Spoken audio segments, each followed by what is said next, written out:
Hello mga Mars, so today is June 30, Sunday, June 30, 2024, Church Day. Ayan, kasama si Mother. Ayan, so nantay na lang si Father.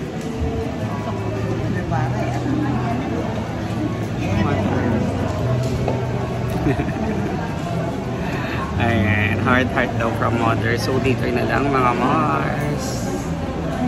2 hours later. Hello mga Mars! So nakauwi na kami. Time check is it's 10:57. After nung Mass, nag-breakfast lang sa bayan. Ayan, kasama namin si Ninang. Ayun si Nanay, pinagbubukas ako ng gate. Hindi yata niya na ano. So balikan ko kayo after ko makapasok sa garahe. 3 hours later. Hello! So, pagkagaling namin, di ba umuwi kami galing doon sa nag-church, tapos kumain sa bayan, tapos umuwi kami. So, nagaya si Nanay sa SM. Di ko na kayo naisama kasi nga wala namang bago sa SM Baliwag. So, yun. So, time check. Anong oras na ba, Mother, sa'yo? 3:30 PM. Nag-early dinner na lang kami dito sa Chodoricos. Kasama namin si Ninang. Ayan. Baka maano tayo, ma-copyright kasi yung lakas ng music nila, pero vlog is live. Ayan. So ito yung mga kakainin ko pala. So yan.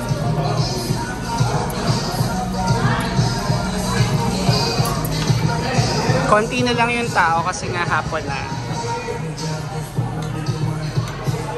Kasi usually pag Sunday mga Mars, ang dami. 1 hour later. Time check, it's already 4:45, tapos na kami kumain. Ayan, umulan, no? Buti na lang, nung tapos kami kumain, tila na yung ulan. Ayan, sumakay na si Mother here.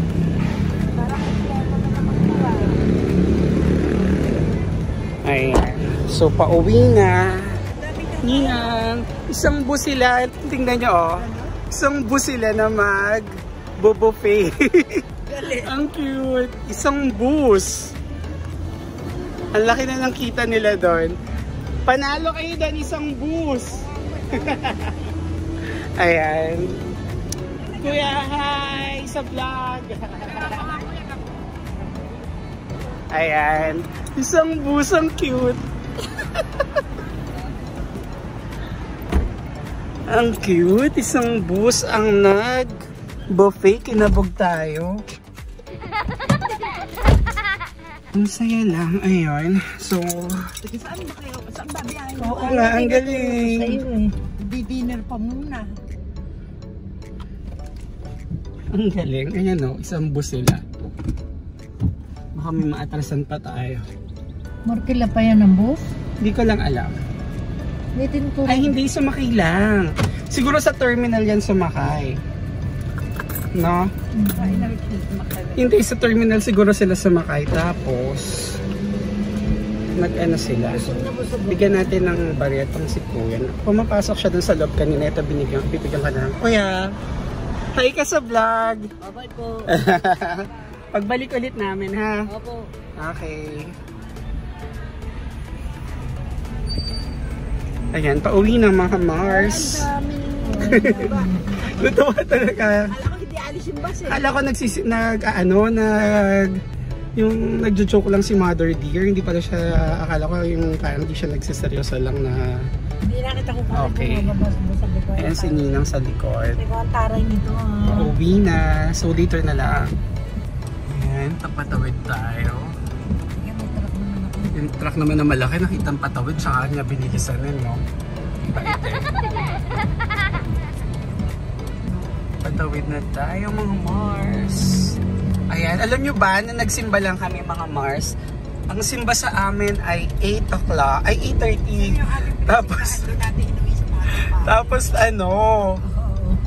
Tapos, actually umuwi kami dun sa bahay sa mini farm, mga Mars. Kaya lang hindi ko na nga na-vlog.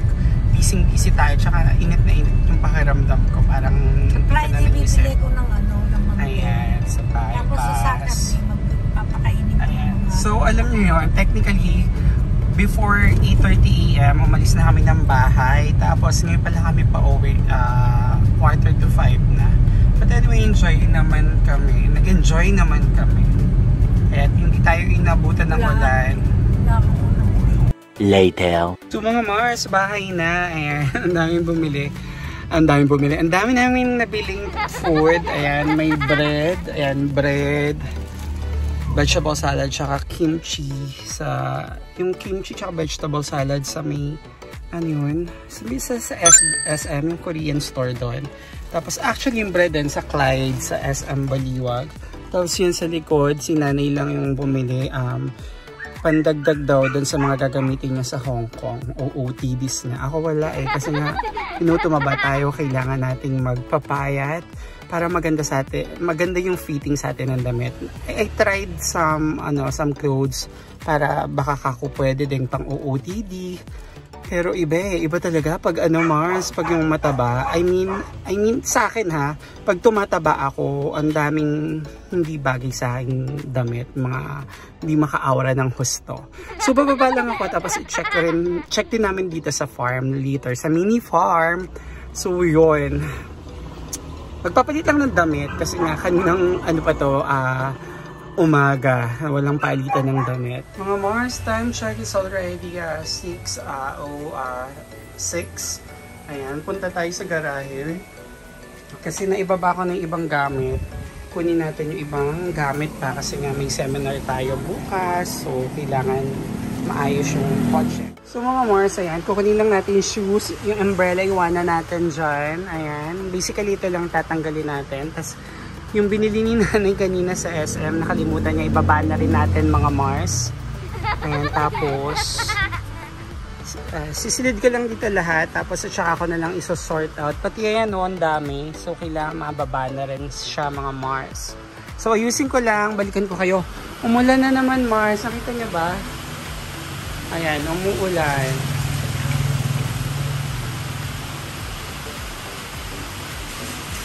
So, later na lang ulit mga Mars. A few moments later. So mga Mars, ayan, hindi pa tayo nakapagpa-car wash pero luminis na yung likod ni Red. Ayan, so ready na for tomorrow. Ayan, tara na. Kahit pa paano. Dito, tingnan natin kung may kalat. Basically wala, pero excuse kasi hindi pa nakakapagpa-car wash. Hindi ko pa napapalinis si Red. Mga Mars, hindi na ako nakasama kay nanay sa pagpapakain ng mga bibet manok. Ayan, check na lang natin yan. Silip na lang tayo. Ayan, ang sarap talaga dito sa mini farm. Ayan, yung mga manok nakahapon na.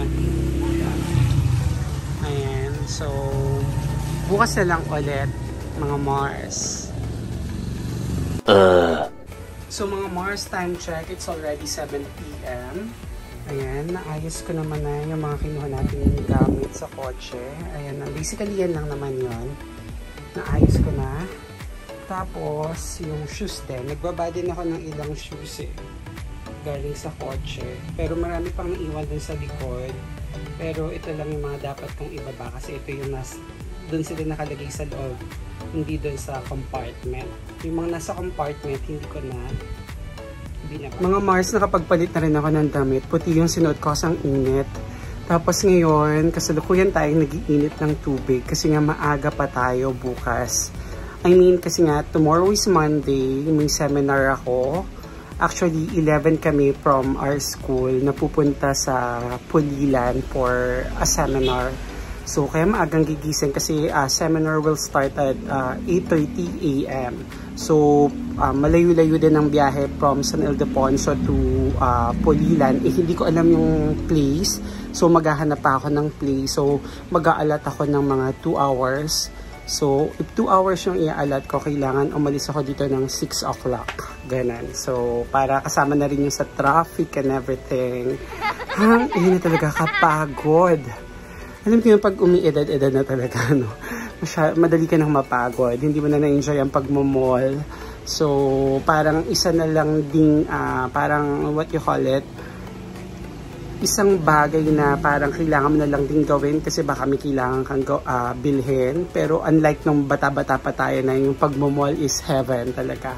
Sa atin parang isang task na lang din talaga yung pagmamall. So, sa akin yan ha. I don't know kung sa inyo ganun din mga Mars ko.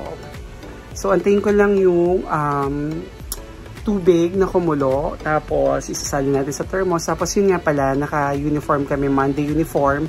Check ko yung Monday uniform ko kasi nga, after labhan, nung sinuot ko nung recognition at saka moving up, hindi ko pa siya ulit napaplansya. I don't know kung kasya pa mga Mars. So, tingnan natin. So, mga Mars, habang hinihintay natin kumulo itong ating tubig, check muna natin yung uniform ko kung kasya pa ba. Monday uniform yan mga Mars.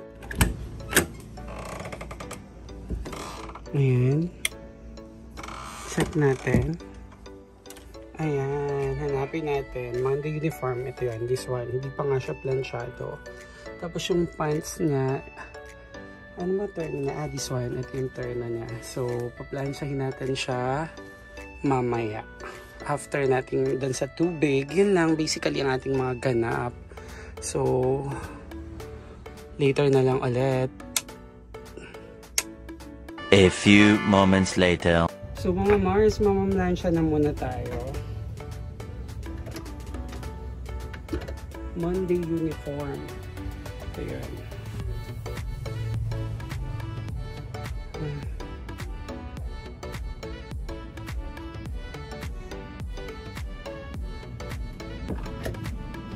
Green na polo. Actually, munti ka nang nako-confuse na ako kung ito ba yun or what. So, ang init mga Mars. Ito.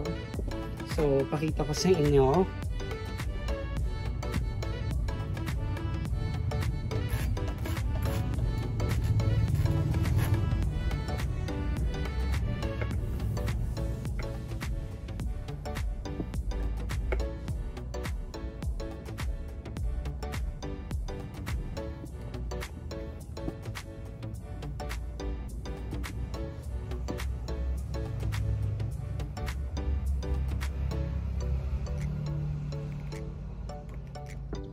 So mga Mars, natapos din nating plansyahin. Ayan, ang aking polo for tomorrow's seminar.